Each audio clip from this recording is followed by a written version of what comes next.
નમસ્તે મિત્રો, તમે આર્ટિકલ વિશે ભણી ગયા કે આર્ટિકલ એ એન અને ધનો કેવી રીતે ઉપયોગ અને ક્યાં થાય છે તે તમે શીખી ગયા છો.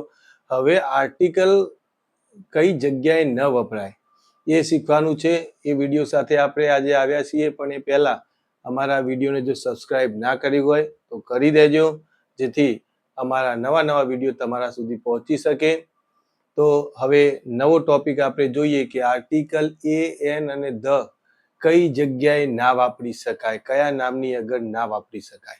તો બોર્ડ ઉપર તમે જોઈ શકો છો આર્ટિકલ એ એન ધ ક્યો ના લાગે, કઈ જગ્યાએ આર્ટિકલ એ એન ધ નો ઉપયોગ ના થાય એ મિત્રો આપણે શીખવાનું છે. તો અહીંયા તમે જોઈ શકો છો તો 8 નિયમો આપ્યા છે. એ 8 નામની આગળ ક્યારેય આર્ટિકલ એ એન કે ધ વપરાતો નથી. યાદ રાખજો મિત્રો, આવું કોઈ નામ આવે તો આર્ટિકલ મૂકવાનો નથી. નંબર 1, વ્યક્તિના નામની આગળ કોઈ પણ વ્યક્તિનું નામ હોય, દાખલા તરીકે કોઈ રમેશ, મહેશ, નરેશ, બરાબર છે, એવું કોઈ પણ વ્યક્તિગત નામ આવે તો એની આગળ હંમેશા એ એન ધ મૂકવાનું નથી. દાખલા તરીકે આપણે ઉદાહરણ તરીકે લઈએ એક રમેશ, તો આ વ્યક્તિગત નામ છે. આવું કોઈ વ્યક્તિગત નામ આવે તો આપણે ત્યાં એ એન ધ નો ઉપયોગ થતો નથી. એના આગળ ક્યારેય ના મુકાય, બરાબર છે. નંબર 2, તમે જોઈ શકો છો વિષયના નામની આગળ કોઈ પણ વિષય હોય, મેથ્સ તો અ maths, the maths, the English, એ વિષય આગળ ક્યારે આપણે ધ મૂકી શકતા નથી. દાખલા તરીકે આપણે ઇંગ્લિશ લઈએ, બરાબર છે, તો આ ઇંગ્લિશ, એના આગળ ક્યારે ધ મૂકી શકાતો નથી. તો કોઈ પણ વિષય હોય એની આગળ આપણે ક્યારે ધ મૂકવાનો નથી, કે કોઈ પણ આર્ટિકલ મૂકવાનો નથી. અ ઇંગ્લિશ, એન ઇંગ્લિશ એવું ક્યારે મૂકવાનું નથી. ભાવવાચક નામની આગળ, તો ભાવવાચક નામ હોય તો એની આગળ ક્યારે આર્ટિકલ, કોઈ પણ પ્રકારનો આર્ટિકલ વપરાતો નથી. દાખલા તરીકે તમે લઈ લો કે લવ, પ્રેમ, તો એ એક ભાવવાચક સંજ્ઞા છે, એની આગળ ધ એ કે એન મૂકી શકાતો નથી. એ જ પ્રકારે દેશના નામની પહેલો કોઈ પણ દેશ, એક જ દેશનું એક વચનમાં નામ આપ્યું હોય તો એના આગળ ક્યારેય કોઈ આર્ટિકલ મુકાતું નથી. પણ આખો સમૂહ દર્શાવવામાં આવ્યો હોય આપણે ભણી ગયા પ્રમાણે તો આપણે આર્ટિકલ તેની સાથે ધ મૂકીએ છીએ. પણ અહીંયા ઇન્ડિયા હોય તો ધ ઇન્ડિયા ક્યારેય ન લખાય. દેશની નામની આગળ ક્યારેય ધ લાગી શકતો નથી, અથવા કોઈ પણ આર્ટિકલ લાગી શકતો નથી. રમતના નામની આગળ કોઈ પણ રમત હોય, આઈ પ્લે ક્રિકેટ જ કહેવાય, આઈ પ્લે અ ક્રિકેટ એવું ક્યારેય કહેવાય નહીં. તો એવી કોઈ રમત હોય તો રમત ગમત આગળ આપણે ક્યારેય આર્ટિકલનો ઉપયોગ કરી શકતા નથી.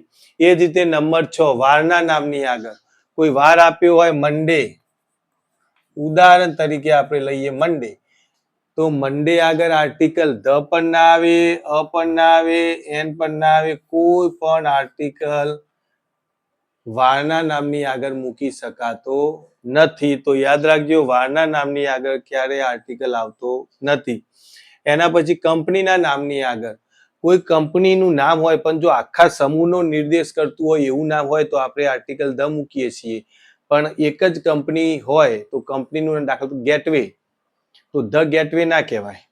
તો આપણે કંપનીના નામની આગળ ક્યારે આર્ટિકલ મૂકવાનો નથી. અને છેલ્લું છે મહિનાના નામની આગળ, તો મહિનો ગમે તે લખ્યો હોય, દાખલા તરીકે જાન્યુઆરી લખ્યું હોય તો એના આગળ કોઈ જગ્યાએ આર્ટિકલ મૂકવાનો નથી, બરાબર છે.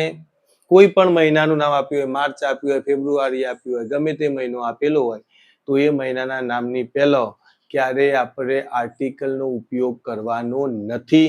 તો મિત્રો હવે યાદ રાખજો, કેટલા નિયમો આપણે ભણ્યા છીએ. તો કોઈ વ્યક્તિનું નામ હોય તો આર્ટિકલ કોઈ પણ પ્રકારનો મૂકવાનો નથી. કોઈ વિષયનું નામ હોય તો એની આગળ કોઈ પણ આર્ટિકલ મૂકવાનો નથી. કોઈ ભાવવાચક સંજ્ઞા હોય તો એની આગળ પણ આપણે આર્ટિકલ મૂકવાનો નથી. કોઈ દેશ એકવચનનું નામ આપેલું હોય તો એ દેશના નામ આગળ પણ આપણે આર્ટિકલ એ એન કે ધ વાપરી શકતા નથી. રમતના નામની આગળ પણ આપણે આર્ટિકલ મૂકવાનો નથી.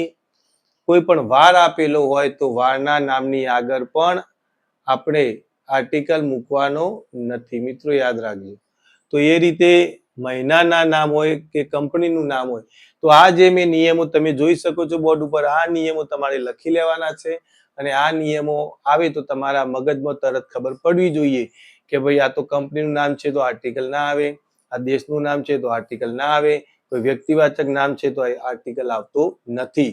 તો મિત્રો આટલા નિયમો તમારે યાદ રાખવાના છે કે જેની આગળ આર્ટિકલ એ એન કે ધ એક પણ લાગતો નથી.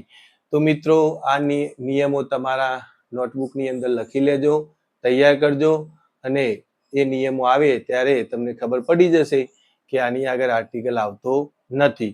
તો મિત્રો આપણે સંપૂર્ણ આર્ટિકલ વિશે અભ્યાસ કર્યો. એમાં આર્ટિકલ એ એન અને આર્ટિકલ ધ નો ઉપયોગ પણ ભણ્યા અને કઈ જગ્યાએ આર્ટિકલ લાગતા નથી એનો પણ આપણે અભ્યાસ કર્યો. તો હવે તમે ઘરે સાદા વાક્ય બનાવજો અને આ જે નિયમો છે એ નિયમો અનુસરીને જો તમે વાક્યો બનાવશો તો તમને સંપૂર્ણ આર્ટિકલની જાણકારી થઈ જશે.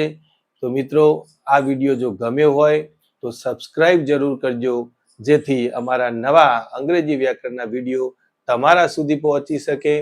એટલા માટે લાઈક કરજો, શેર કરજો અને સબસ્ક્રાઇબ જરૂર કરજો, જેથી અમારા દરેક નવો વિડીયો આવે એ તમારી પાસે આવે ને તમે અંગ્રેજી વ્યાકરણ શીખી શકો.